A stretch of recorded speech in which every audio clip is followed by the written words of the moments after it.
Hey everyone, thank you so much for joining in for this VWO webinar. I really hope you and your family are safe inside your respective homes, and I wish you all good health.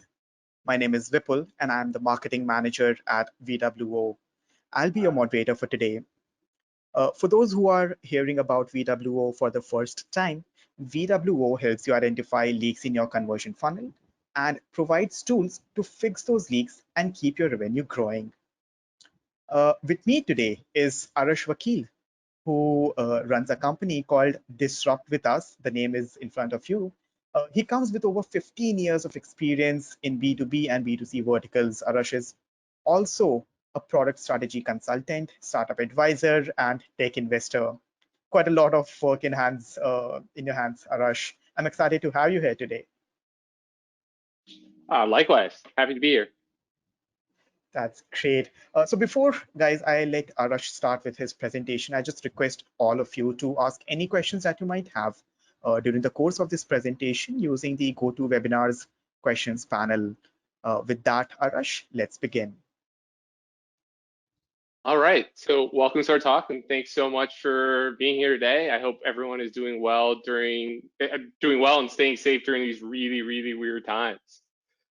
So our talk today, foundational bottlenecks in creating experimentation culture and how to overcome them.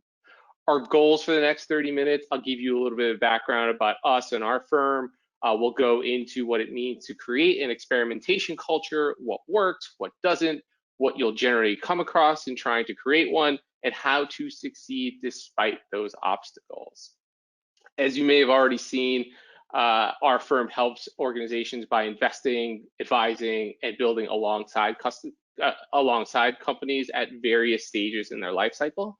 Some of the areas we help organizations is through conversion rate optimization as a path towards growth, SEO and ASO to help your apps gain additional traffic through increased brand exposure. And we also help companies both augment and support their existing teams. If you want to chat about any of the challenges around those areas, we've come across them. So feel free to reach out and chat with us. At the very least, we'll trade some war stories. So what does it mean to have a culture of experimentation? First, let's cover what it certainly is not. It's not Pinky in the Brain. It's not two people sitting in the dark, scheming and trying to take over the world. And although it's extremely powerful, it's definitely not magic.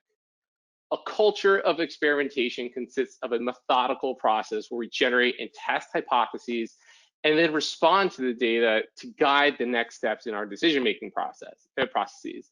We do this because we know that experimentation leads to innovation. It is a process as old as time itself. But how do we get to this promised land? And most importantly, why is there so much resistance? Let's look at a typical org.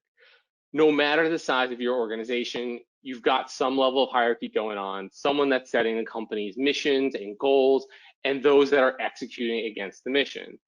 And within here, you've got department heads that are responsible for their piece of the puzzle, whether in product, marketing, or engineering. We'll get into the challenges with each and some potential strategies that may help you win over those department heads. But first, let's talk about some of the common themes I've seen why leaders and organizations may be hesitant to buy into an experimentation culture, and we'll break them down. I've spoken with dozens of senior execs, and I've come up with a few common themes. First, cost. We hear this too often. It costs too much. We can't afford it.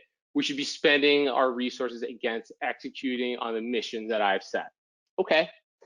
Next, time. We simply don't have the time. We don't have the staff to be able to do this. We're running a tight ship. Okay.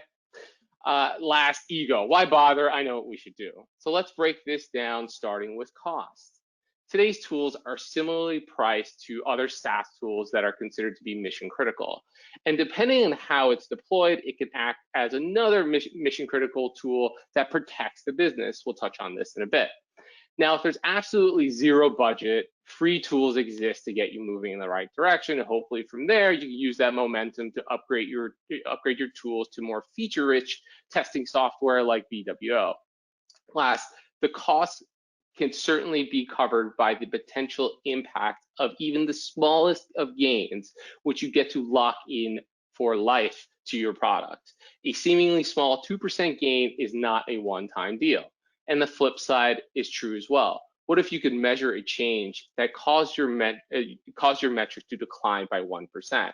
Instead of it being rolled out and the changes go undetected and locked in for the life of the product, you've just prevented the full deployment, which in turn improved the company's metrics ever so slightly.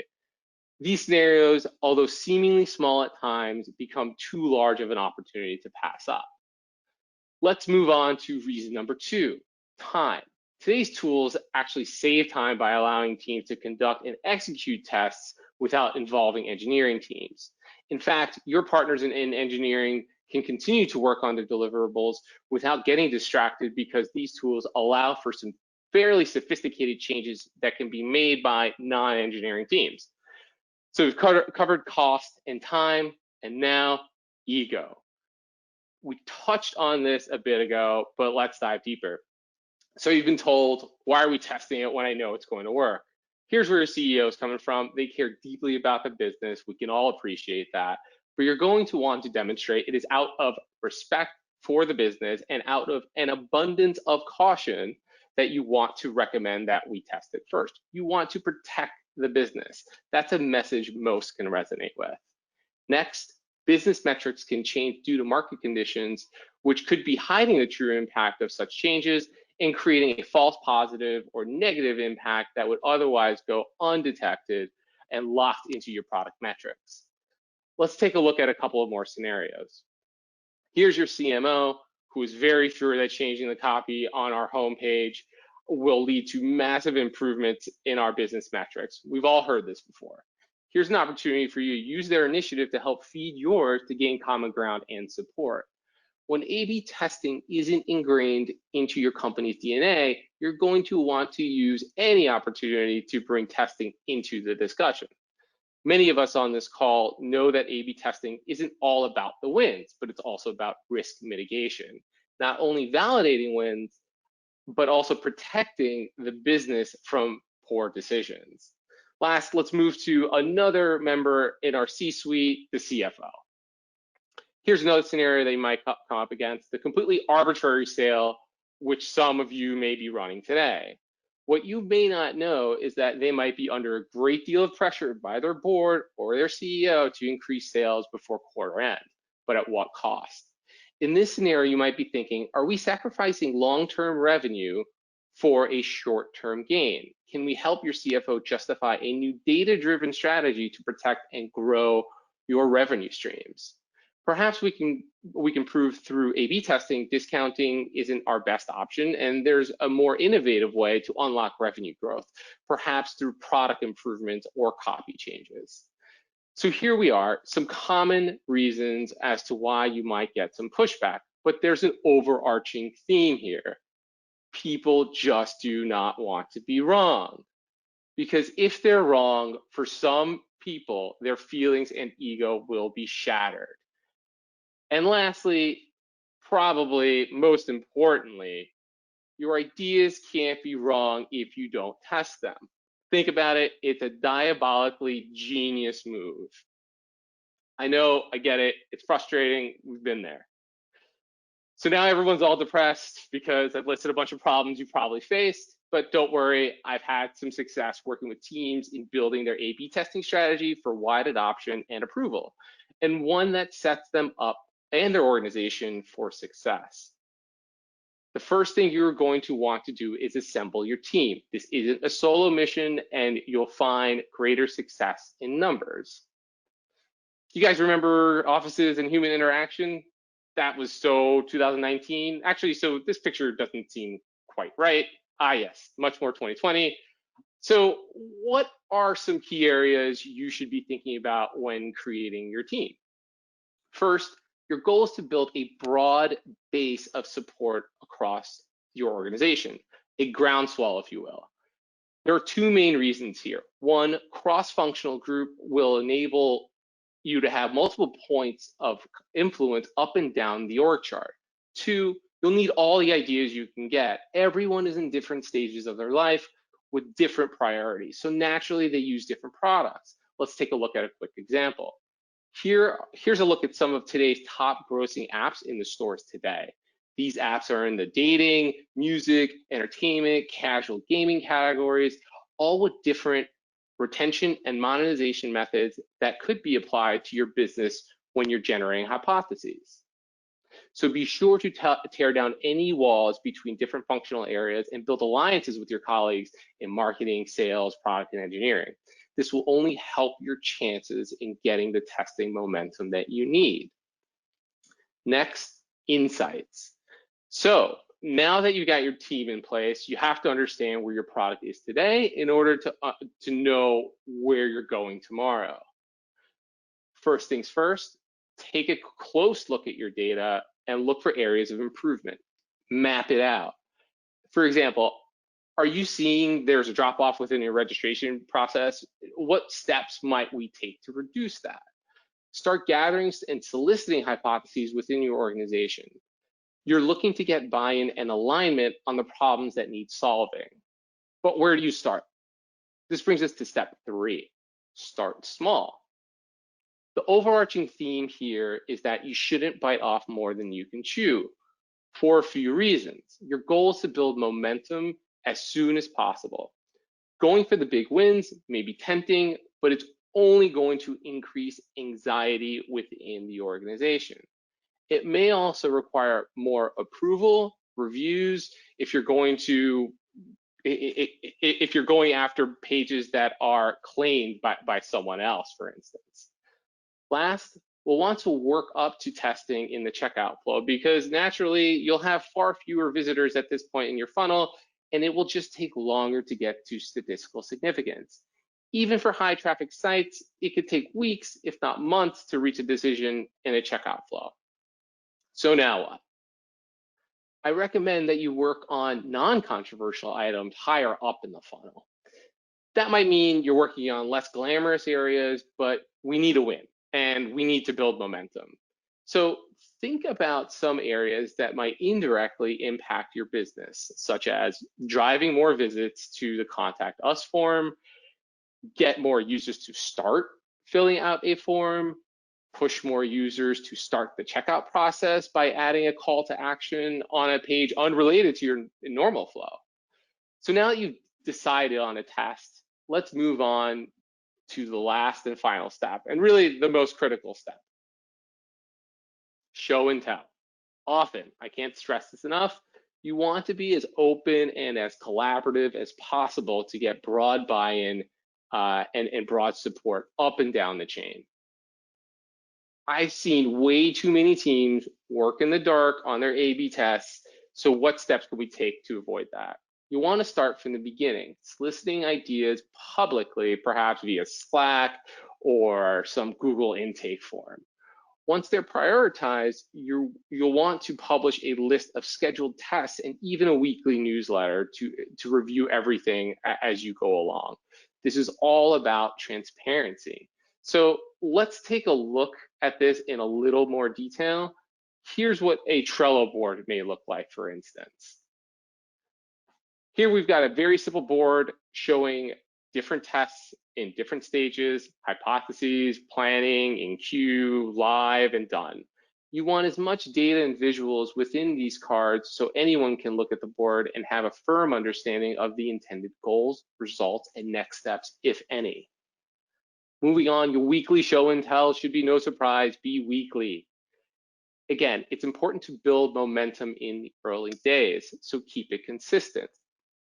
Now, let's go on to the meeting itself. What's important to communicate here? You're going to want to cover the following topics. What tests are live? What results should we review? What tests are in the queue? Should we reprioritize what's in the queue? And last, the ideation phase. What new hypotheses should we add to the queue? Did we see anything out in the market that we might want to try and might apply to us as well? Okay, so what about the results? Are we going to have good news to report at every meeting? Unfortunately not, and definitely not. But just because a test lost doesn't mean it's the end of the world. In fact, even the strongest testing teams see only about a 10% success rate. So as the great Master Yoda once said, the greatest teacher failure is. I would go so far as to say we should be celebrating failure because it's a learning opportunity for us. So go ahead and highlight both successes and failures. It's a learning opportunity in every scenario because you can use those learnings in developing new hypotheses. So please remember to celebrate failures as well. Most importantly, sweeping failures under the rug does not build trust in the process. Here's the last bit of info about presenting your data. Make it relatable. You might get excited about a 2% increase in conversion within a multi-step funnel, but zoom out and show the bigger picture of what it could be and model out the potential impact for the various execs that might be able to influence and support the success of your initiative. Know your audience. And with that, I just wanted to say thank you so much to the VWO team for giving me the opportunity to share some of my thoughts today. And thanks so much to the people that I interviewed for the webinar. And if anyone has any questions or thoughts, I'd be happy to take them now or later. Feel free to reach out. Feel free to scan that code and connect me on LinkedIn. Great. That was really an insightful presentation, Arash.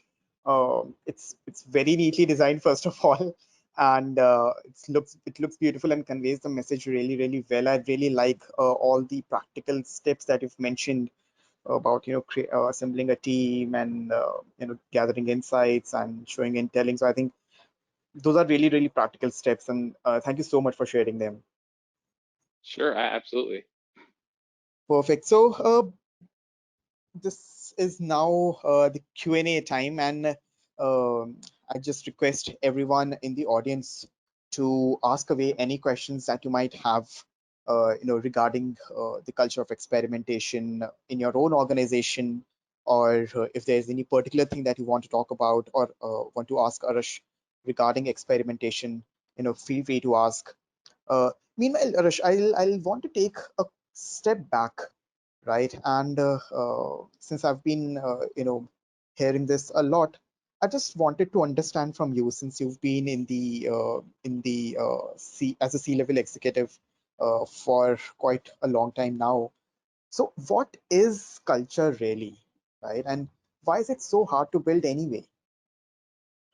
Yeah, I mean, culture it is a very big thing, right? And there are a number of ways you can kind of answer, and it really starts from the top and how that individual leads and how you operate. That those are all certainly things that play a role into your culture itself. So how your workflows is part of your culture. In some organizations, they are so design focused that you can't get off on trying to on trying to put out a test that is not a beautiful design. They are so Mhm. design focused that it needs to go through design cycles.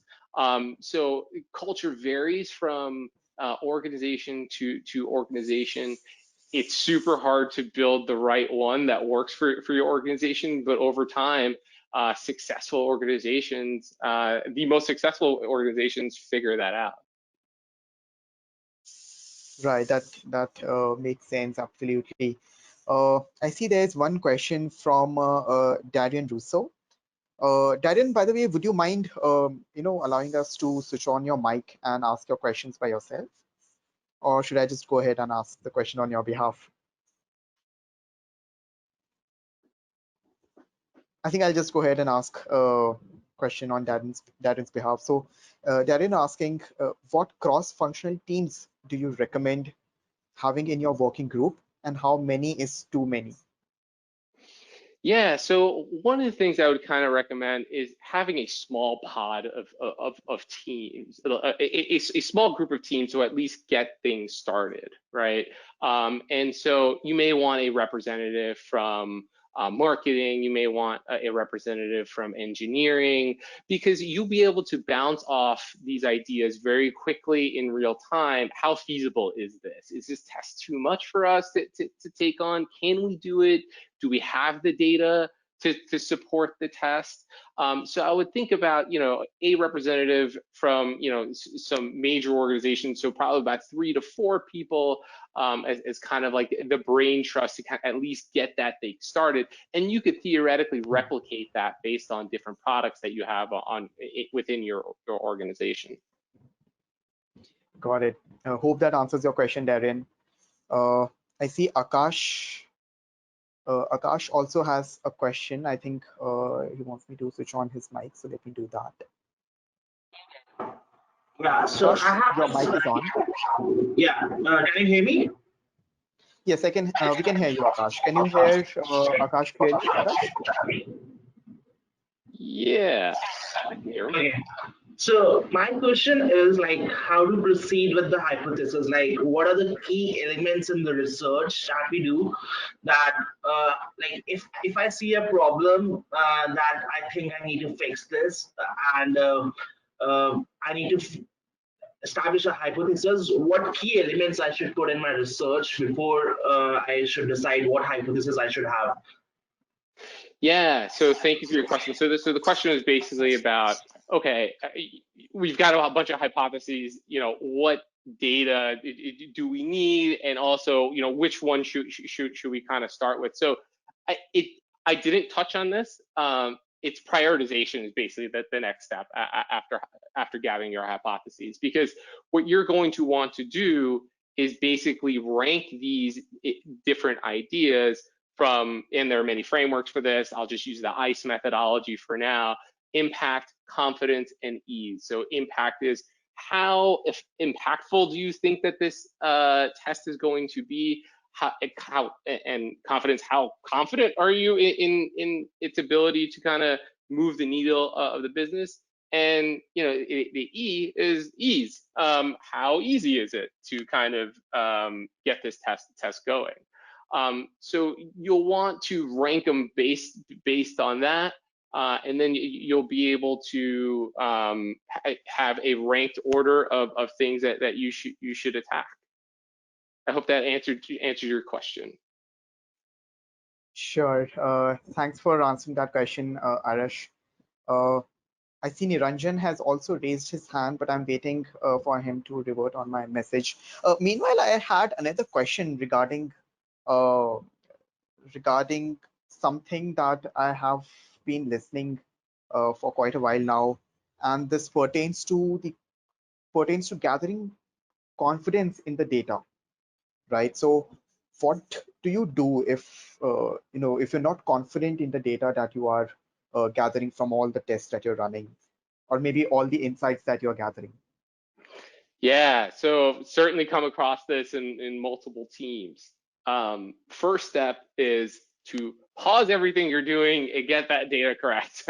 Because no matter what A/B test result that you put out, it will be questioned, it will be potentially wrong, and you don't want to take action on data that could be incorrect. So you have to ensure that the integrity of the data is valid, and making sure that what you are testing, are you tracking those data elements in order to reach the correct conclusion?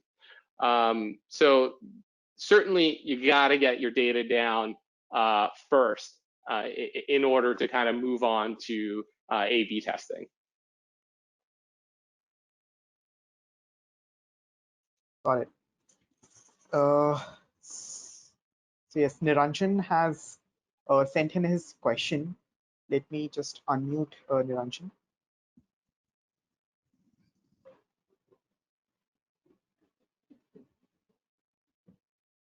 Hey Niranjan, I have unmuted you. You should be able to ask your question now.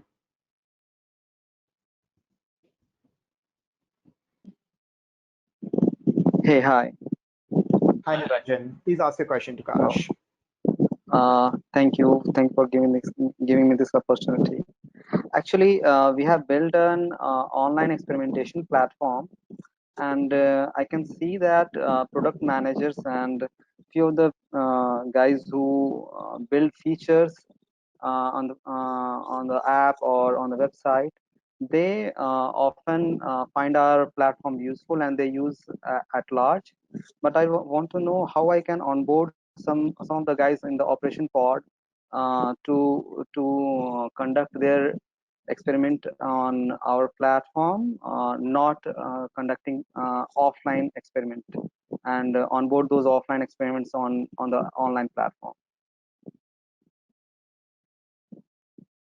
I believe the question was, how do we conduct offline experiments? Was that it?